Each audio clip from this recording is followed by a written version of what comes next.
السلام علیکم۔ وعلیکم السلام۔ کیا آپ بھی اپنے بابا جان سے ملنے آئے ہیں؟ نہیں، میں اپنی مما سے ملنے آیا ہوں۔ اور آپ؟ میں تو اپنے بابا جان سے ملنے آیا ہوں۔ کاش میرے بھی امی ابو ساتھ رہتے تو میں اسکول جا پاتا۔ کیا آپ کی امی آپ کو اسکول نہیں بھیجتے؟ نہیں، ان کے پاس اتنے پیسے نہیں ہوتے۔ کاش میری مما بابا ساتھ ہوتے تو میرا خیال رکھتے۔ سب بچے اپنے بابا جان کے ساتھ پکنک پر جاتے ہیں، پر میں تو کبھی پکنک پر بھی نہیں گیا۔ لیکن آپ کی تو مما ہے نا آپ کے ساتھ میں، جو آپ کا خیال رکھتی ہوں گی، اچھے اچھے کھانے کھلاتی ہوں گی۔ میں نے تو اپنی مما کے ہاتھ کا آج تک ناشتہ بھی نہیں کیا۔ مجھے مما پاپا دونوں چاہیے۔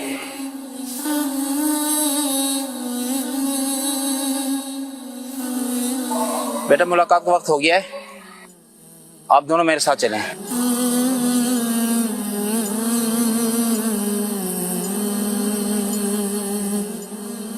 بابا مجھے چھوڑ کے مت جانا بابا۔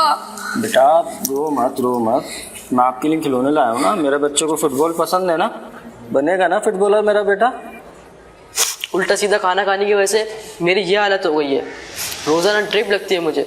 مما مجھے آپ کی بہت یاد آتی ہے مما۔ بابا مجھے نہیں چاہیے فٹ بال، میں بس آپ کو چاہتا ہوں، مجھے اپنے ساتھ لے چلیے بابا۔ مما میں آپ کو چھوڑ کر کہیں نہیں جاؤں گا، ماں مجھے اپنے ساتھ لے جائیں، میں دوبارہ وہاں نہیں جاؤں گا۔ بیٹا بابا آتے ہیں نا، ہر ہفتے ملنا آتے ہیں نا اپنے بیٹے نہیں سے بس ملنا۔ بابا مجھے اپنے ساتھ لے چلیے۔ مما آپ بابا کے ساتھ کیوں نہیں رہتی ہیں جیسے اور سارے بچے اپنے ماما بابا کے ساتھ رہتے ہیں؟ بابا نہیں بس مجھے اپنے ساتھ لے چلیے بابا، مجھے اپنے ساتھ لے چلیے۔ بیٹا آتے ہیں نا آپ کے بابا جانی ہر ہفتے ملنے۔ بابا مجھے ساتھ لے چلے بابا۔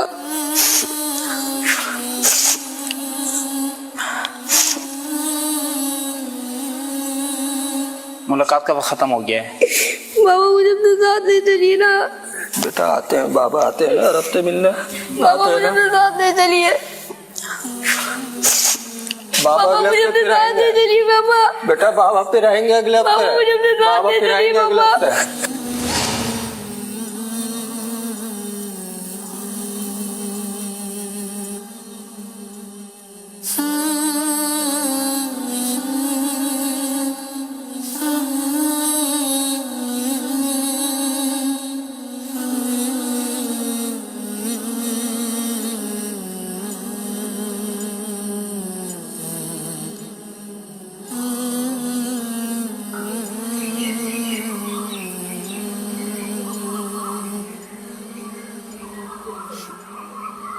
کیا سب کچھ پہلے کی طرح نہیں ہو سکتا؟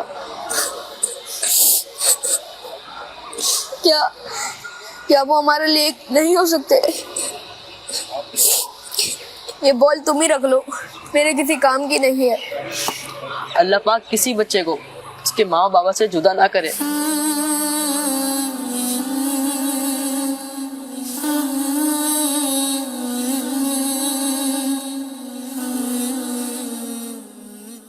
جی مدنی چینل کے ناظرین، اللہ کسی بچے کو اپنے ماں باپ سے دور نہ کرے۔ یہ ماں باپ غصے میں آ کر، جذبات میں آ کر جلدی فیصلہ کر لیتے ہیں۔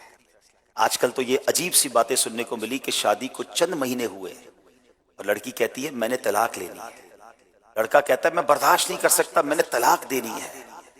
بلکہ بدقسمتی ہے کہ اب تو ماں باپ بھی بچی کو کہتے ہیں گھبراؤ نہیں، آ جاؤ میرے پاس، میں تمہاری دوسری شادی کروا دوں گا، اپنے سسرال سے طلاق لے کر آ جاؤ۔ اور وہ اپنے بچوں کو لے کر جب اپنے والدین کے گھر جاتی ہے، والد بیچارہ کوشش کرتا ہے بہن کو اپنی بیٹی کو پالتا ہے، مگر وہ سوچتے نہیں کہ جب والد کا انتقال ہوگا تو کیا بھائی اپنی بہنوں کو اس طرح ٹیک کیئر کر سکے گا؟ نہ کرے ایسا۔ اتنے سارے یا شادی شدہ افراد بیٹھے ہوں گے، میں آپ کو زندگی کا ایک تجربہ بتانا چاہتا ہوں۔ شادی کے جو شروع کے سال ہوتے ہیں نا پیارے اسلامی بھائیوں، پہلے 3 4 5 سال تقریباً سبھی کے گھروں میں کچھ نہ کچھ مسائل ہوتے ہیں اور لوگ انہی دنوں میں طلاق کر دیتے ہیں۔ اگر یہ پہلے 3 4 5 سال آپ گزار لیں، پھر سسٹم بن جاتا ہے، پھر تکلیف نہیں رہتی ہے، پھر گھر جڑ جاتے ہیں۔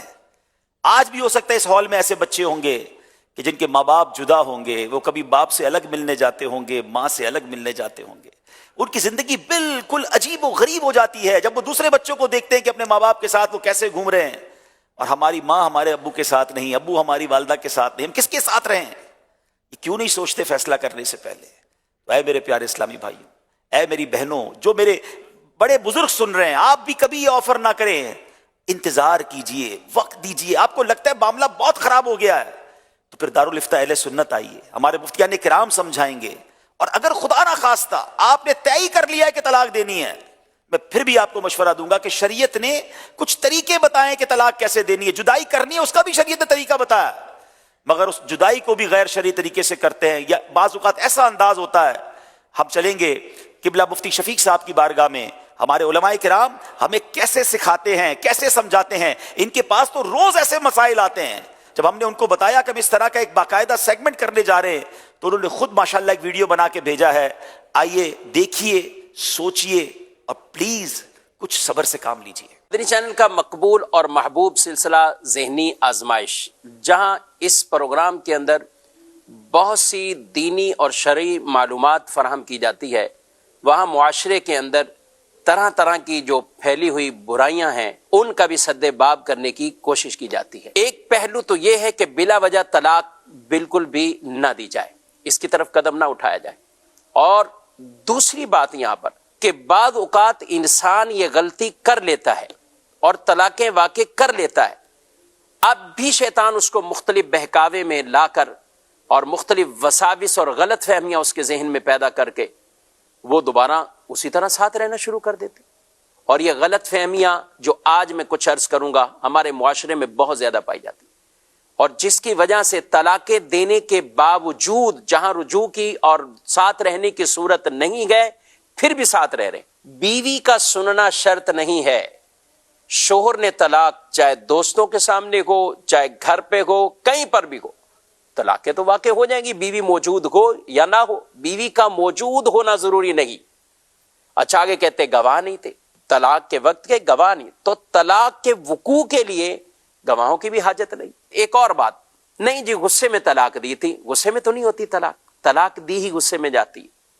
کون شخص ایسا ہے کہ بڑے پیار محبت سے اپنی بیوی کو ریسٹورنٹ پہ لے کر جائے اور پھر اچھے اچھے کھانے کھلائے اور پھر پھولوں کا گلدستہ ہو اور اس کے اندر طلاق نامہ رکھ کر وہ طلاق دے رہا ہو؟ طلاق غصے میں ہی دی جاتی ہے۔ دارالفتاء اہل سنت دعوت اسلامی کا یہ ایک خوبصورت شعبہ اور ڈپارٹ ہے جو شرعیہ طور پر شرعی مسائل کے اعتبار سے ان احکامات کو آپ کے سامنے وہ بیان کرتا ہے۔ الحمدللہ پاکستان میں کئی بڑے شہروں میں بالخصوص شہر کراچی میں 6 دارالفتاء اہل سنت موجود ہے، لاہور میں 3 دارالفتاء اہل سنت ہے، حیدرآباد میں دارالفتاء اہل سنت ہے، راولپنڈی میں، فیصل آباد میں، سرگودا میں، ملتان میں، گجرانوالہ، یہ وہ شہر ہیں کہ جن میں باقاعدہ دارالفتاء اہل سنت موجود ہے۔ اگر کوئی اس طرح کے معاملات ہو جاتے ہیں تو آپ آئیے اور دارالفتاء اہل سنت سے باقاعدہ اس کا تحریری طور پر فتویٰ لیں، جو شرعی طور پر آپ کو فتویٰ ملے پھر اسی پر عمل کریں، غلط فہمیوں میں بالکل بھی نہیں۔ جی ناظرین، پہلی التجا تو یہی ہے کہ ایسا اسٹیپ نہ اٹھائیں، وقت دیجئے، یہ رشتہ بہت پیارا رشتہ ہے۔ یقین کریں کئی ایسے لوگ ہو سکتا ہے مجھے تو کہتے بھی ہیں کہ واقعی شروع میں ہمیں لگتا تھا گھر نہیں چلے گا، مگر جب ان کو مشورہ دیا کہ 5 سال گزار لو، 4 سال گزار لو، اب آ کے کہتے اتنا خوشیاں ہیں، اتنا سکون ہے، پوری فیملی ایک ہو گئی ہے۔